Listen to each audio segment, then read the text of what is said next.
강의 다시 시작하겠습니다.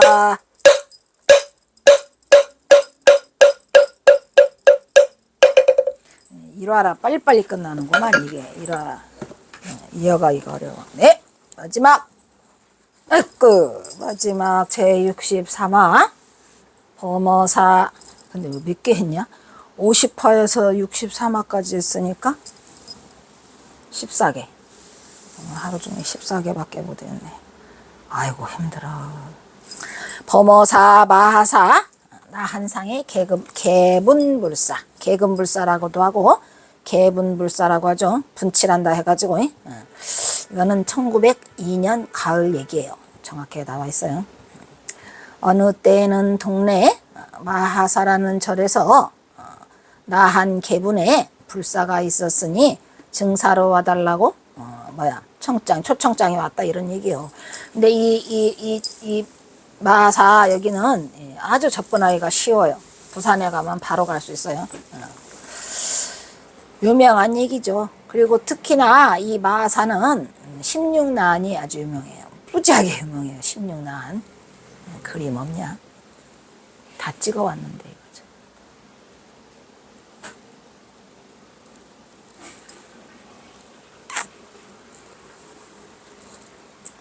이씨, 저 뒤에 가면 있는데 16난 가볼까? 에휴.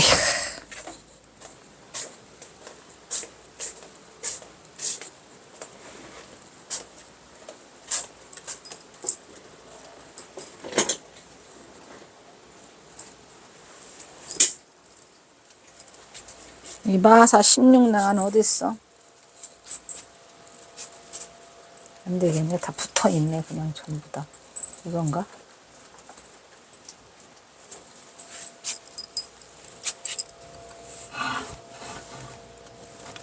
한 분씩이네. 전부 다. 이것이 16난인데.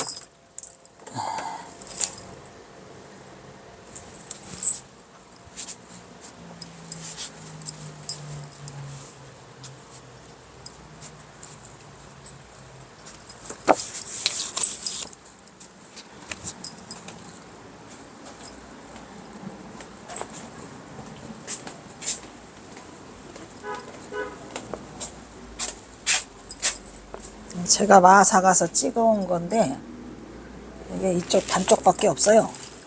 요게 이제 왼쪽에 이렇게 있고 또 반대쪽에 또 이 8분이 또 계세요. 그래서 16난인데 여기 이렇게 있죠.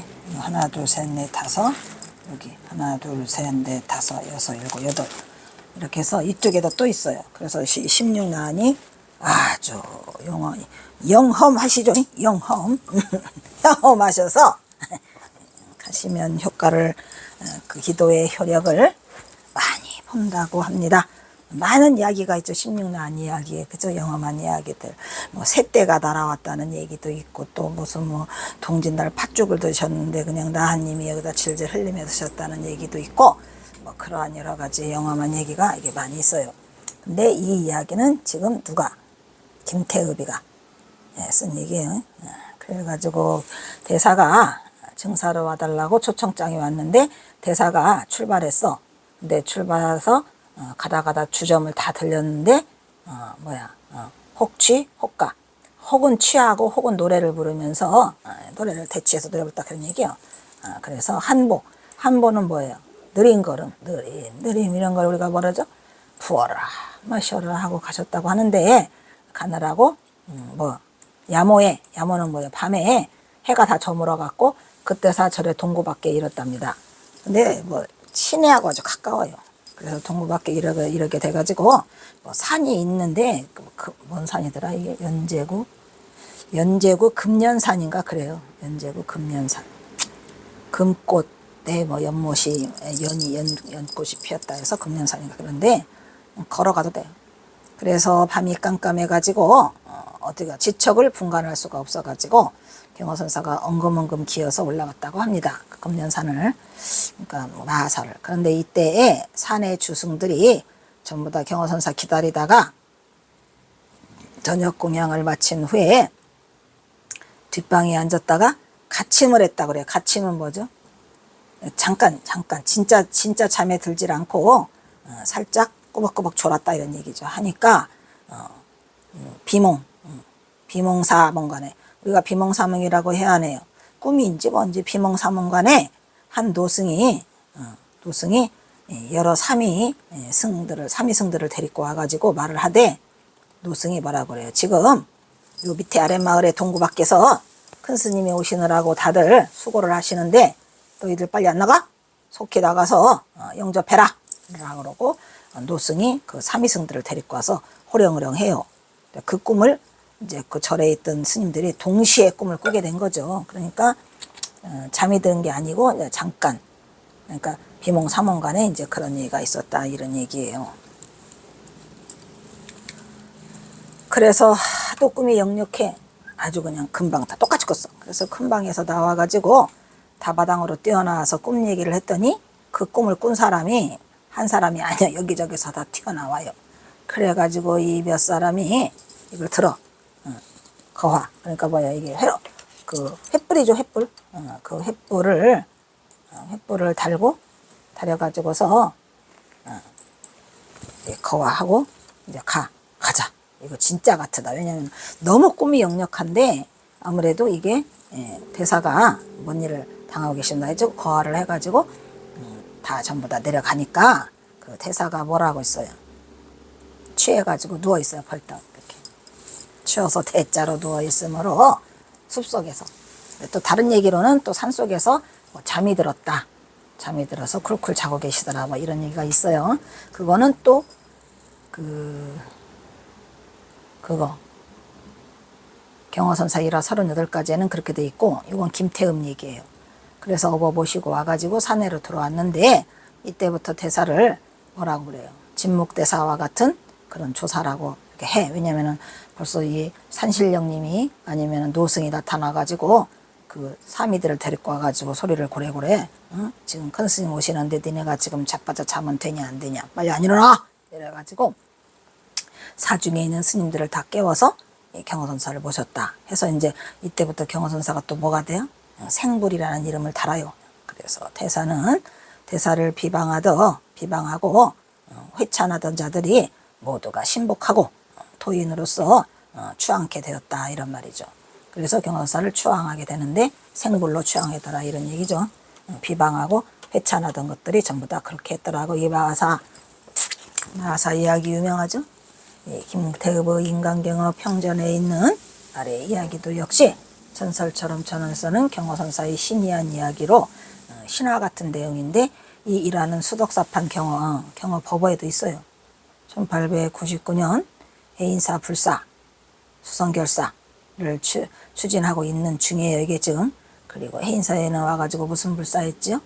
수선사 만들었잖아요. 그래서 수선사를 만드는 결사라는 중에 1902년에는 범어사에 가서 아까 금강암 나왔었나 했어요. 금강암 도둑 들은 이야기 그리고 또 마하사의 나한전 이야기 이거 16나한. 근데 사실은 그 16나한이 다 도왔다 이런 얘기죠. 개금불사의 증사가 되었는데 전만불사 때에 마하사 대중들의 꿈에 경허선사를 호위하라는 현몽을 받고 경허를 맞이하는 일이 벌어졌는데 이게 1902년 가을이라고 합니다. 즉 경허선사 55세 때 가을 화상이 범어사 금강암에 주석할 때 얘기합니다. 그러니까 범어사 금강암에 주석할 때에 마하사 개금불사의 증명법사라고 달라는 초청을 받았다 이런 얘기죠.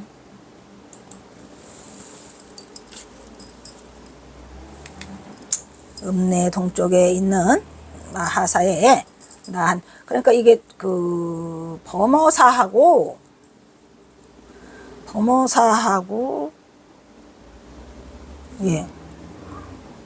마하사하고 그렇게 멀지 않아요.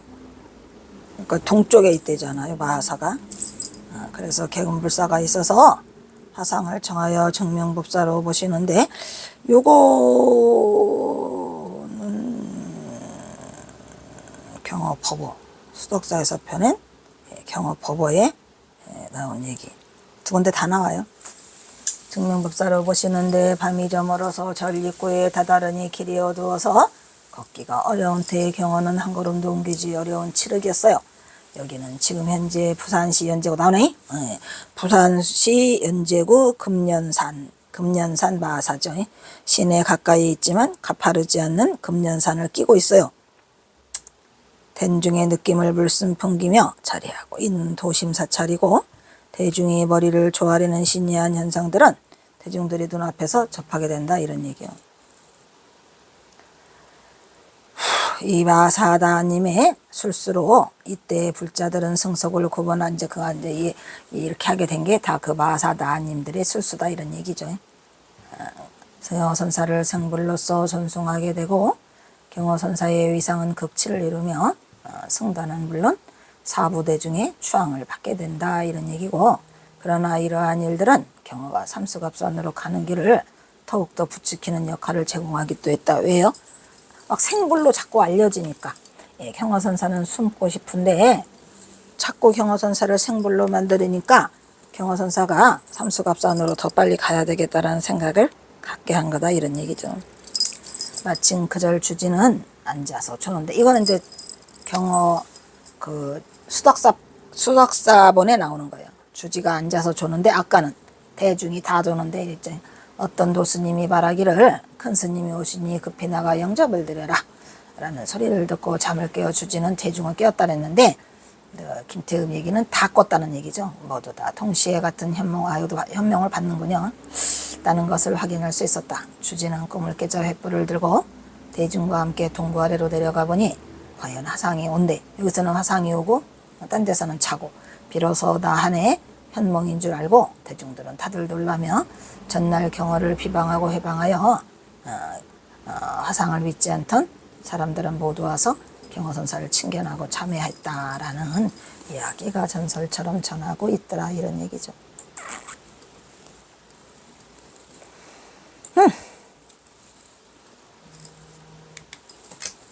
그래서 경허선사가 이 마사 사건을 겪으면서 또 괴로워하죠. 왜? 내가 숨고 싶은데 왜 자꾸 나한테 아는 체를 하는겨? 힘들다.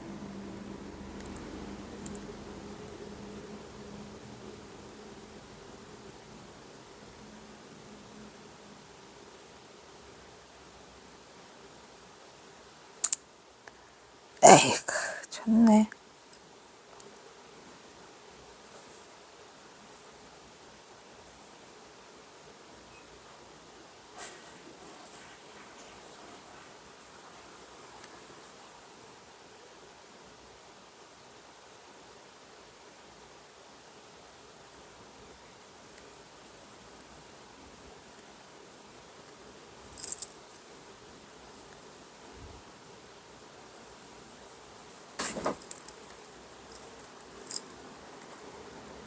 추석은 추석인가 보네.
그래서 마사 사건 이후에 김태읍의 서술 내용을 살펴보면, 그러므로 대사는 이것을 괴롭게 여겼던지, 왜 세상 사람들이 다 생불이라고 알아보니까 개묘년 가을에 범어사로부터 해인사로 오는 도중에, 이 계면년은 1903년이에요. 그러니까 삼수갑산으로 떠나시기 바로 전해지요. 가을에 범어사에서부터 해인사로 오는 도중에 이런 시 한 수를 봤죠. 이거 굉장히 유명한 시예요, 아니에요? 식천. 아는 것은 낮아요. 아는 것은 낮은데 이름은 높고 명은 높고 식천명고 세위라니요. 세상은 위태롭고 어지러워요. 내가 아는 것은 없고 지식은 낮고 이름만 높아가 쓸데없이 세상이 위태로운 가운데 걸리기 직전인데 왜 이렇게 내 속을 몰라주고 사람들은 이렇게 나를 속삭이느냐 이런 얘기예요, 경화선사가. 그래서 너무너무 속상한다며 뭐라 그래요? 불지하처. 불지 모르겠도다. 알지 못하겠도다. 하처 어느 곳에. 불지하처 어느 곳에 내 몸을, 이 몸 하나를 감추는 게 가능한지 이런 말이죠. 불지하처 가장신이요. 내가 이 몸 하나 어디다가 감춰야 할지 알지 못하겠도다. 아이고 경호선사 괴로워요. 가긴 가야 되는데 자꾸 세상에서 나를 자꾸 알아봐. 싫어? 뭐냐? 싫어. 그러면서 뭐래요? 어촌 주사, 어촌이나 주사, 술집, 어촌이나 주막집이나 어찌 기자죠? 어찌 숨을 곳이 없으랴마는 이런 얘기예요. 내가 고비잡이 어촌이나 주막집이나 내가 어찌 숨을 곳이 없으랴마는 뭐래요? 내가 숨기만 하면은 더 잘 알려져. 그래야 하네. 다만 뭐한다? 다만 단자죠. 다만 두렵도다. 두려워할 공. 응? 다만 두렵도다. 뭐가 두려워? 아니, 경호수사 진짜 두려워한 것 같아. 자꾸 숨으려고만 하면 세상에 알려지니 이거 참말로 대량 난감이죠. 아무데나 확 숨어버릴 걸 그냥. 근데 숨으면 뭐해? 자꾸 알려지는데. 다만 두려워할 뿐이로다. 닉명. 우리가 익명이라고 해야 해요. 이름을 감추려 간단 말이에요. 익명으로 우리가 뭐 하죠? 익명으로 하려고 하니까 그 이름만 더욱더 새로워진다 이 말이야. 아이고 더욱더 막 새롭게 더 드러나갖고 막 경호대선사에 대해서 막 그냥 뭐래요. 생불이라고 난리가 나. 이름만 더 새로워진다 이 말이야. 내가 두려워하는 거는 숨으려다가 더 이름만 이렇게 새롭게 나서 돌아버리겠다. 속상해 죽겠다. 이런 얘기를 지금 경호선사가 쓰고 있죠. 정말 뭐라 그래요 이게. 슬프고도 아름다운 시를 우리는 이거를 어떻게 받아들여야 할지 경호선사의 심정이 돼보면 너무너무 슬픈 이야기죠. 그래서 김태읍의 인간경호 평전에 있는 아래 시 역시도 경호의 북행을 알리는 신호탄이에요. 1903년이 끝판왕이에요. 걷다 대고 또 뭐까지 영주 3위 살인사건까지 나니까 끝! 이제 가야 돼. 더 이상은 못하겠어. 이래가지고 선사경호는 자신의 명성이 높아가는 것을 우려하고 있어요. 나는 지식도 별로 없는데 아는 것도 별로 없는데 이름만 높아가. 세상은 시시비에서 부진장 위태로워. 왜? 잘못하면 그냥 걸려 죽을 것 같아. 이거 큰일 났어.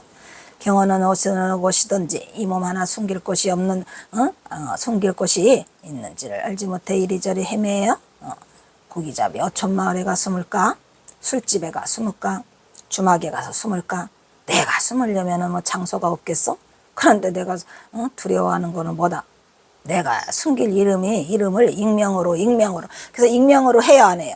그래서 이제 어디 가서 해남 대흥사에 가서도 익명으로 뭐라 그래요? 경호라고 안 해요. 뭐라 그래요? 만파, 운봉, 또 뭐라고? 환봉. 이렇게 해서 이름을 딱 바꿔놓는데도 이름을 숨기려고 그러면 더 드러나. 이름을 숨기려고 하다가 자신의 이름이 더욱더 높아져서 또 새롭게 부각될까 이런 말이야. 때가 새롭게 부각되면은 아이고 이거 일본 놈들한테 걸리면 큰일 나는데. 왜? 일본 놈들에 걸리면 경호만 죽는 게 아니에요. 경호선사가 숨겨놓은 전봉준 장군의 자식들은 어떡할 건가? 다 숨겨놨죠? 그래서 이게 용연이 용규, 옥년이 그 다음에 옥녀, 이것들 다 어떻게 하냐 말이야. 거기다가 남편 이시까지 있죠. 그래서 이걸 다 돌보고 있기 때문에 경호선사가 엄청 두려워해요. 그래서 전봉준 경호선사가 전봉준 장군과 얽힌 인연 때문에 이렇게 두려워한다는 거를 누가 알았겠습니까? 아니, 이름 좀 나면 어때요? 생불이라고. 근데 그게 두려운 거예요. 왜? 천봉준 때문에. 그래서 경호선사가 이러한 위험한 지경에서 엄청나게 그 고심을 했다는 걸 우리는 일도 몰랐죠. 영퍼의 영퍼. 그래서 여간 쉽지 않았는데, 더구나 이번에 마하사 사건으로 인해서 또다시 생불로 난리가 나요. 지난번에 송광사에서도 생불이라 난리 났죠. 자꾸 생불이로 되니까 경호선사의 괴로움은 어땠더라. 괴로움과 시름은 더해만 가더라, 이런 얘기요. 김태읍의 인간경어 평전에 있는 아래 이야기도 역시 전설처럼 전하는 신화죠. 그래서 송광식 저만식과 함께 추앙을 받게 되고, 이 제목이 추광승이에요. 그래서 그 시가 또 나와 있죠. 추광승이라는 시가 있고 인간경어 평전에 신이한 행적이 나와 있더라, 이런 얘기. 이후 경호선사는 1903년 계면년이랬죠, 아까. 계면년 광무 7년에 가을에 어디로? 나이 55세예요. 범어사를 떠나서 해인사로 와요. 그러다가 이 시를 썼죠. 그리고 또 천장암으로 돌아오죠. 경호집에는 이때의 심정을 읊은 범어사에서 해인사로 가는 길에 부른 노래. 자자는 뭐뭐로 붙어야. 자 범어사 향 해인사 도중 구호라고, 해인사에서 오는 도중에 입으로 읊은 노래라, 이런 얘기예요. 구호니까. 제목으로 실려 있는데, 마사의 나한 계급불사에 그 나한 계급불사 나한전에 16나한이 있으니까요. 경호를 청해서 증명 법사로 보시는 밤중에 일어난 사건이죠. 그래서 경호선사가 이때부터 진묵대사다라고 하고 난리가 났어요. 그러므로 대사는 이것을 괴롭게 여겼던지 계면년 가을에 범어사로부터 해인사로 오는 도중에 이거를 읊었다라고 해서 이 시는 경호집에도 실려 있고, 또한 어디 김태읍에도 실려 있고 경호법어에도 실려 있고 아주 유명한 경호선사 시 중에 하나예요. 그런데 세상 사람들은 이걸 전혀 몰라요. 전혀. 세상 사람이고 나발이고 나부터 몰랐으니까 전혀 몰랐죠. 왜 경호선사가 이렇게 생불로 소문나가는 것을 괴롭게 여기면서 자꾸 오천이나 주막 같은 데 숨으려고 하실까라고 생각을 했었죠. 오늘 또 부산 마하사는 이 경호선사 이야기뿐이 아니라 그 나한 16나한에 유명한 얘기가 굉장히 많습니다. 아무래도 마하사는 좀 특별한 것 같아요. 그래서 불씨를 구해준 나한과 동지팥죽, 이 이야기도 있죠.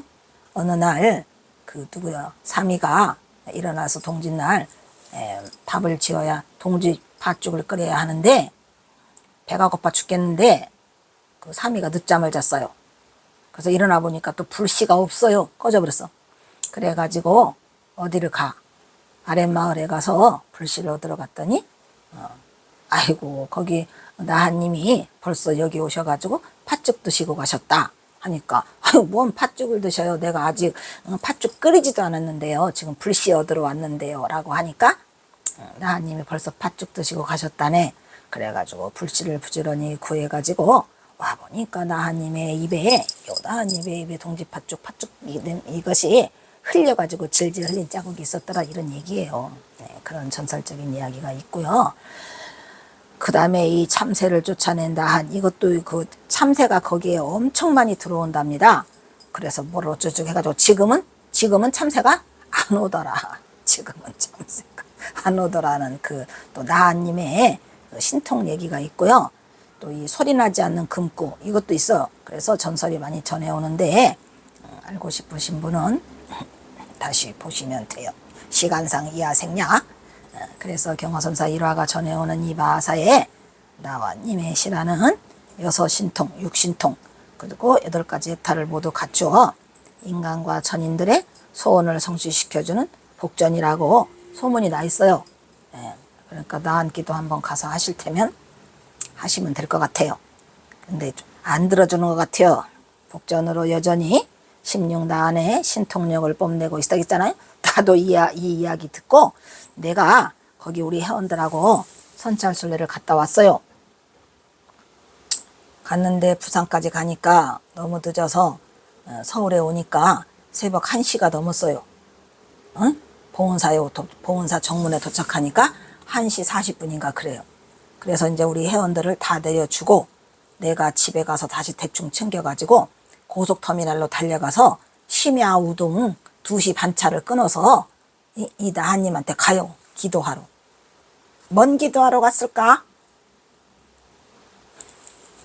진짜로 내가 갔다니까. 가는데 심야 우등을 타려고 기다리는데 그때 무슨 축구인가 뭐를 해가지고 우리나라가 무엇이 어째갖고 난리가 났어. 그냥 이 기사님이 떠날 생각은 안 하고 축구 볼 생각만 하고 다들 안 가고 거기 고속터미널 심야 TV 보느라고. 그래가지고 보니까 기사님 어디 가셨대요? 왜 안 간대요? 하니까 그 축구 보다가 오셔가지고 그걸 타고 내려가요. 내가 1시 반에 서울 왔다가 2시 반에 고속터미널 가서 표를 끊고 심야라 우동을 내려가서 이바사를 찾아가요. 뭐 기대하러 갔을까? 네? 틀어준다며 나왔니? 그래서 갔는데 내가 왜 갔느냐? 설정스님 총무원장에서 쫓겨나지 않게 해주세요. 내가 이거를 기도하고 간 거예요. 에?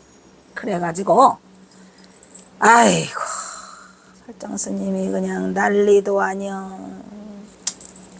그래서 제가 거기를 다시 가서 8시간을 기도해요. 거기서 8시간을 기도하고 하는데 어떻게 된 건지 그냥 뭐 나를 위한 건지 비가 하루 종일 와가지고 그 법당에 한 명도 안 와. 나만 기도했어. 나만 8시간을 기도하고 오면서 내가 나님들 한 분 한 분 내가 찍어 갑니다. 그리고 16분을 한 분 한 분 찍는데 한 분 찍고 또 2분 찍고 이렇게 찍고 나서 이 휴대폰을 열면은 그 스님들이 다 웃고 계세요. 스님이 아니죠. 나님들이. 근데 내가 분명히 사진을 찍을 때는 절대 웃지 않았거든요. 다 희죽희죽 장난삼아 웃고 계셔서 그래서 순간에 좀 이상한 생각이 들었고 그렇구나. 이게 나님들이 장난하시는구나. 그래 나를 위해서 너무 웃을 일이 없다 보니까 그저 나님이라도 웃으면 좋은데 지금 찍어온 나님들이 다 웃고 계세요. 전부 다 해학적으로 다 웃고 계시는데 실제로 사진을 찍을 때 그 모습은 웃고 계시지 않았는데 다 웃고 계세요.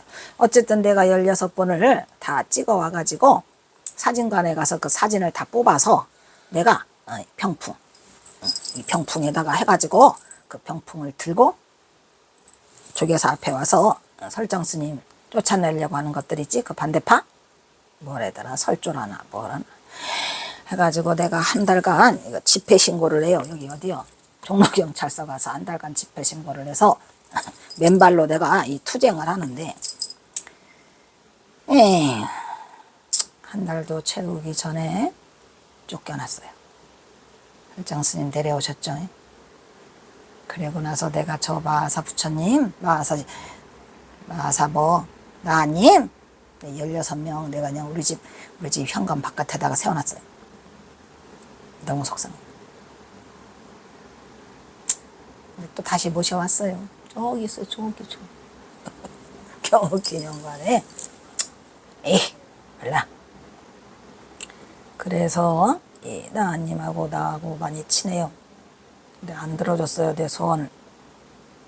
그래가지고 경허선양은 쫄딱 망했어요. 아무도 안 도와줘요. 설정스님 외에는.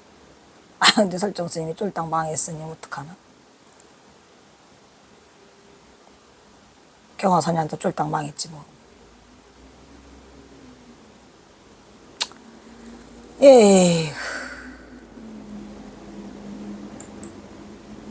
그 다음 이거 하나만 하고 끝내자. 힘들어서 못 해먹겠다. 오냐? 이게 뭐야? 벌써 통하지 않느냐? 이것은 김태음 얘기 같은데 빨리 하고 끝내고 싶다. 64화.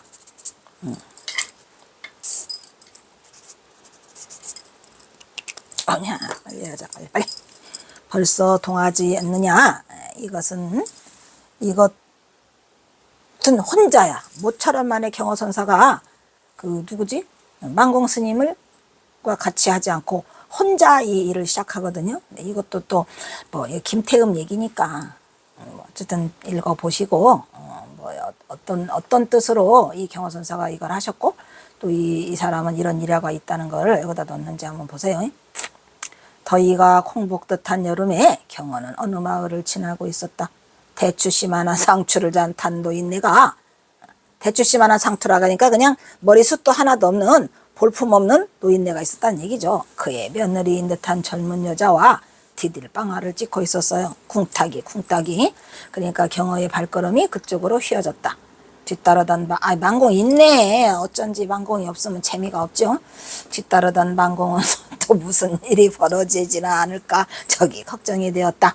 경허는 보리쌀을 넣고 있는 보리쌀을 디들방아를 찍고 있군요. 며느리의 등 뒤로 다가갔어요. 가슴을 주물럭주물럭 하기 이런 젠장. 이것을 본 노인은 기가 차서 멍청하게 볼 뿐 경허의 그런 모습은 마치 짐승과도 같았다. 그러니까 이것도 일부러 지금 이거는 지금 누구를 지금 그 연맥이려고 하는 거죠? 누구를 연맥이려고? 노인장 연맥이려고 하는 거구만 지금. 그러니까 이게 무슨 말이냐면 노인장이 이게 보잘것없는 노인장이 며느리랑 이 보리방아를 찍고 있다는 얘기죠. 근데 가서 노인장 연맥이려고 그 며느리의 젖을 주물럭거렸다 이런 얘기죠. 노인장 아래 것이 좀 통하지 않는가? 이거 정말로 경허선사 대단해요. 경허선사. 스님 제발. 이때야 노인은 제정신이 돌아왔다. 지게막대기로 경허를 후려치기 시작했다. 얼마를 때렸을까? 이놈이 중놈인데 노인은 땀을 뻘뻘 흘리면서 털썩 주저앉아 버렸다. 경허는 조용히 노인을 바라봤다. 왜? 안쓰러운 마음으로 바라봤겠죠. 경허 스님 개구쟁이에요. 이게 뭐 진짜인지 아닌지는 모르겠다만 어찌됐건 노인은 이제 화가 좀 풀렸어. 만공은 걱정스러운 빛으로 경허의 그림자를 밟으며 뒤따랐다. 이게 좀 간단하지만 의미가 담겨 있는 거죠. 이게 왜 경허선사가 보여준 거는 지금 뭐 인간이 동하는 그런 것을 하고 있는데 그게 하필이면 또 노인하고 며느리예요. 이거 있을 수 있는 일이에요. 얼마든지.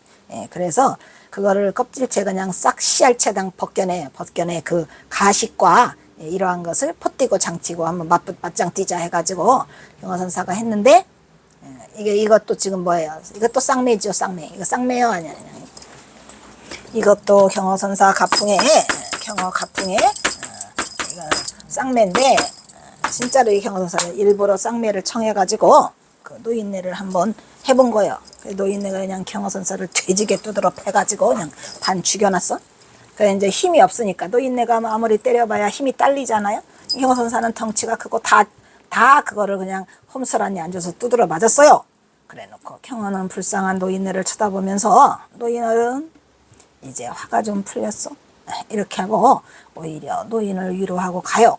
이거 참 대단한 일이죠. 이게 아무나 할 수 있는 건 아니고 아이고 우리 경허선사만이 할 수 있는 일인데 만공은 걱정스러운 빛으로 경허의 그림자를 밟으며 뒤따랐다. 스님 왜 그렇게 위험한 짓을 하십니까? 만약 그 집에 젊은 사내라도 있었으면 스님은 아주 이제 초죽음이 됐을 텐데 라고 하니까 경허선사가 만공에게 한 말 무슨 말이었을까요?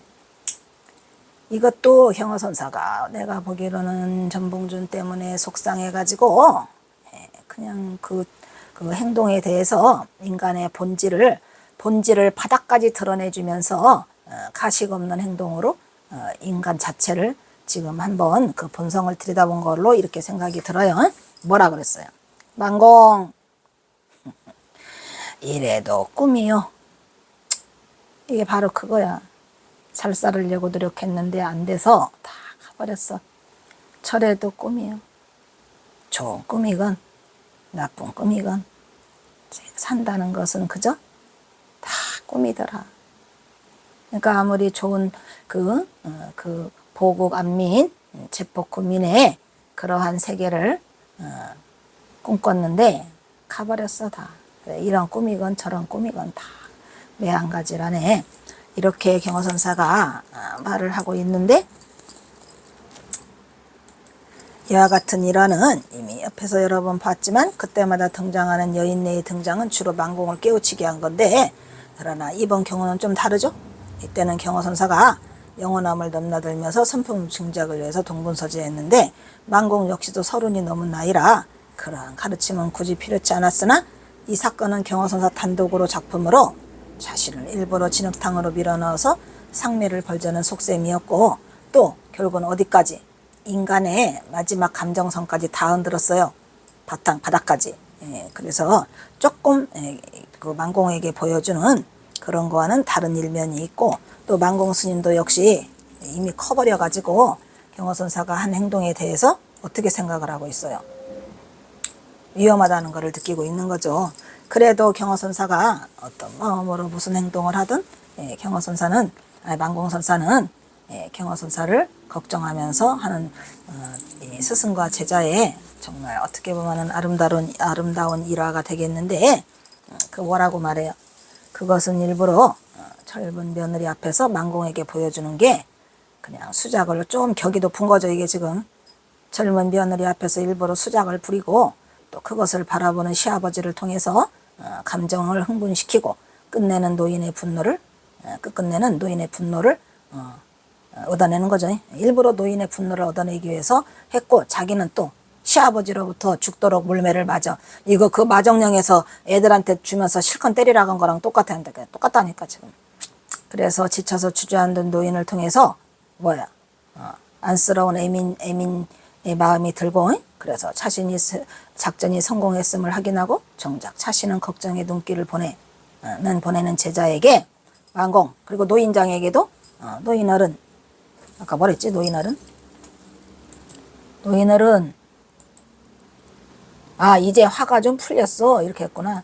노인어른 이제는 화가 풀렸어 하고 오히려 노인에게 위로. 참 이게 가슴 아픈 이야기죠.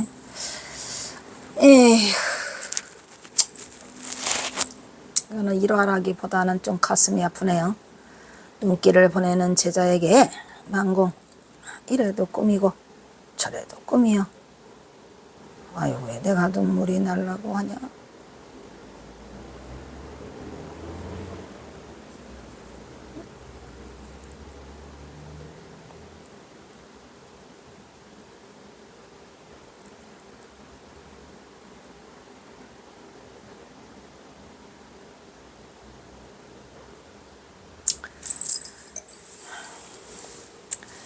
좋은 꿈이건 나쁜 꿈이건 산다는 것은 그저 꿈이긴 매한 거지라네 하며 세상을 한바탕 꿈으로 뱉어내는 경호선사는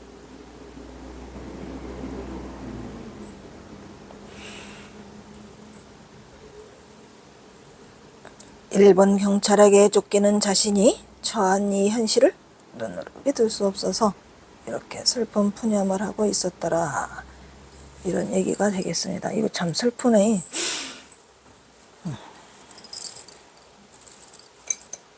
아이고, 어떡하냐.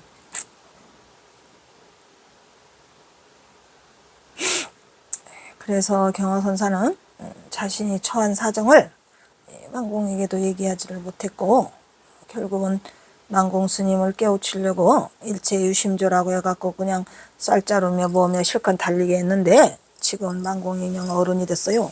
그래가지고 만공에게 말은 못하지만 이래도 꿈이고 저래도 꿈이고 좋은 것도 꿈이고 나쁜 것도 꿈이고 산다는 건 다 꿈이다. 이렇게 해서 모든 것을 다 꿈으로 돌려버리면서 자신의 슬픈 현실을 직시하고 이렇게 하고 있는 이런 슬프고도 아름다운 그런 일화가 되겠습니다. 오늘은 여기까지 강의를 마치도록 하겠습니다. 에이크, 나도 모르겠다. 다음은 사홍서원이 있겠습니다.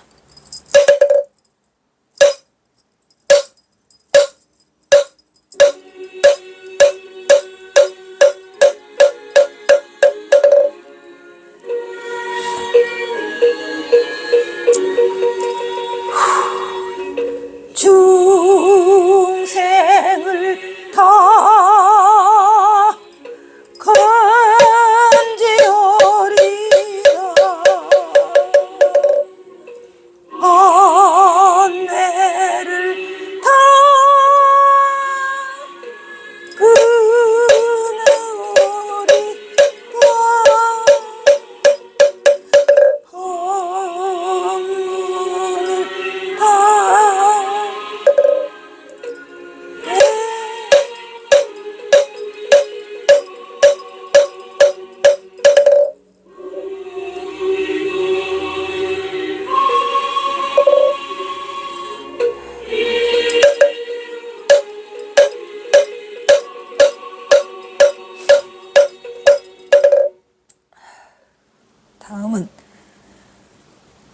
산해가가 있겠습니다.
성불하십시오.